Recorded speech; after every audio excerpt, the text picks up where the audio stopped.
qu'est-ce que la critique textuelle? Il existe la basse critique textuelle et la haute critique textuelle.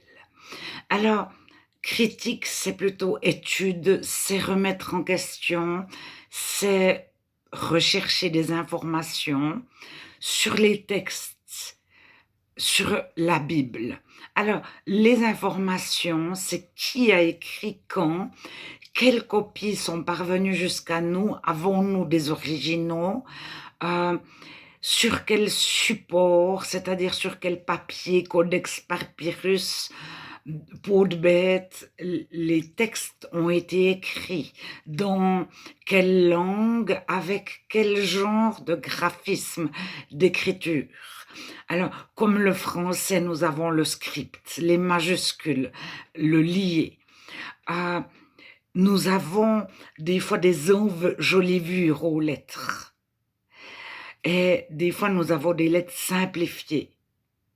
Nous avons plusieurs polices de caractères. Alors, euh, les polices de caractères correspondent dans l'histoire à une époque. Les codex, c'est-à-dire la Bible écrite dans les années 400 pour les empereurs, plusieurs empereurs ont commandé chacun environ 50 ou 100 exemplaires de la Bible.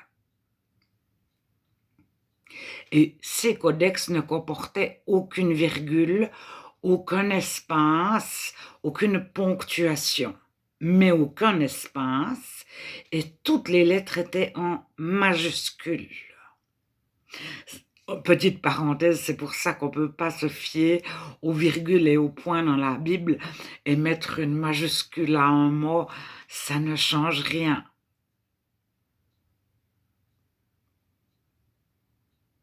Ça, c'est la personne en français qui met un terme en évidence, qui écrit quelque chose avec la première lettre en majuscule.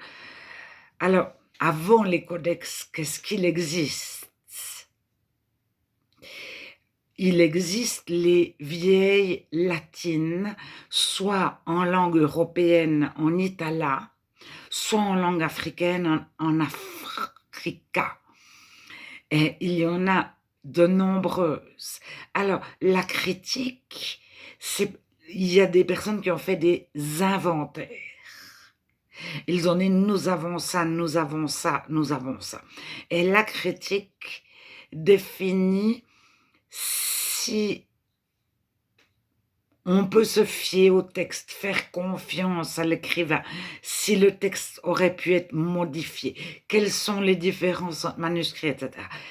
Et ce sont beaucoup des théologiens, des archéologues, des philologues, etc., qui rassemblés ont formé des équipes et qui sont arrivés à la conclusion, la haute critique textuelle, nous ne savons pas. Ils ne savaient plus rien. Alors il existe, ça les a conduits à ne plus croire la Bible du tout. Pourquoi y a tel livre de la Bible? Pourquoi Enoch n'est pas de la Bible? Ou la lettre de Paul aux Laodicéens? Ou encore le deuxième Apocalypse, l'Apocalypse de Pierre, etc. Alors, ils ne connaissent pas le contenu de la Bible. Ils n'ont jamais prié en lisant la Bible. Et certains, s'ils le faisaient, à force d'être remis en question, ont arrêté de le faire. Et ça mène vraiment à se dire, on ne sait pas. Alors on nous présente l'évangile de Thomas, l'évangile de Marie, des évangiles tardifs, et on nous dit, on pose des postulats. Ce qui est le plus ancien est le plus juste. C'est un postulat. Sur quoi repose-t-il? Sur quels critères repose-t-il? Alors, on pose des postulats. Jésus n'a jamais écrit une seule ligne. Il n'a jamais dicté quelque chose à un scribe. Et un scribe n'a jamais pris de notes lorsque Jésus parlait. Donc, ça, ce sont des postulats. C'est-à-dire, des hypothèses, c'est-à-dire on affirme ça, et à force de l'affirmer, la moitié des personnes pensent qu'il y a une source à la base qui a permis d'affirmer ça. Mais si vous recherchez selon quelle source plusieurs affirment cela, ce sont des hypothèses. Alors, c'est ça la critique textuelle. La haute critique textuelle, elle se fait sans Dieu, sans prier, sans chercher la direction de Dieu. Et on en arrive à la conclusion qu'on ne sait pas si la Bible est une hagiographie, c'est-à-dire un conte, des belles histoires, de la poésie qui part éventuellement de faits réels. Ce sont des situations arrangées pour mettre en évidence des personnes et donner gloire à des personnes ou en faire des modèles. Alors, les hagiographies, c'est une suite de mensonges. Donc, ceux qui ne croyaient pas, qui font de la critique textuelle, on arrive à la conclusion que la Bible est autant mensongère que tout ce qui a été écrit en dehors de la Bible. Par contre, la base critique textuelle s'intéresse scientifiquement à l'archéologie, aux traces, aux supports sur lesquels la Bible a été rédigée, les formes des lettres, quel alphabet, si c'était des onciales, des majuscules, des minuscules, etc. Par exemple, hospital, le S est devenu un accent, hôpital. Alors tous les mots qui avaient os, mais c'est resté dans hospitalier. Mais les îles, ils, une île, donc un petit bout de terre au milieu de la mer, s'écrivait I-S, je ne sais pas où est-ce qu'on mettait le S. Isle, et le S est tombé et on a mis des circonflexes. Il y a eu comme ça des évolutions entre les majuscules et les minuscules, les scripts. On a ajouté des accents, etc. Alors, il y a des discussions infinies autour des accents. À quelle époque les accents sont arrivés, etc., etc.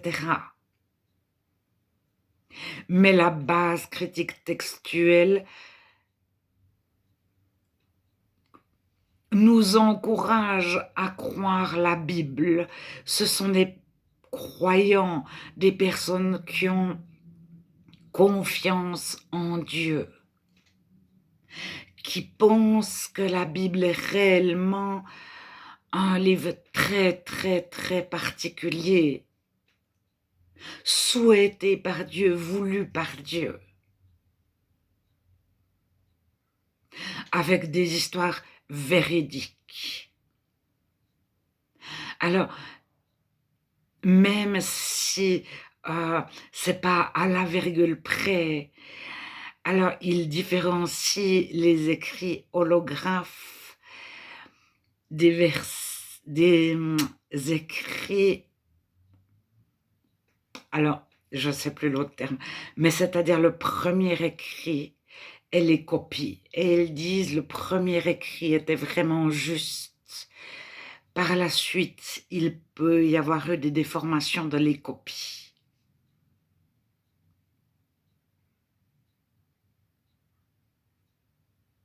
Nous n'avons plus d'écrits de la main des tout premiers chrétiens qui ont vécu avec Jésus. Mais nous avons des très bonnes copies, soit entières, soit partielles. Et que lorsqu'elles proviennent de nombreuses contrées, très différentes, très éloignées, et qu'elles disent la même chose, s'il y avait eu une déformation, il aurait fallu la propager de toutes les contrées. Alors, Après, lorsqu'il y a des empires,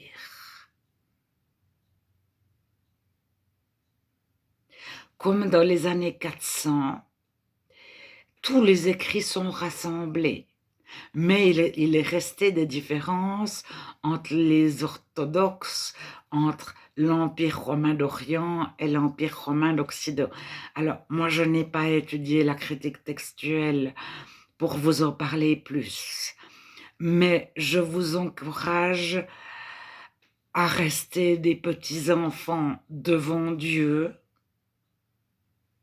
et si on vous pique en vous disant: «Mais vous manquez de connaissances, de curiosité, documentez-vous, renseignez-vous, restez en prière, ne vous faites pas, restez inébranlable devant Dieu, ne vous laissez pas ébranler». Les chrétiens sont calomniés.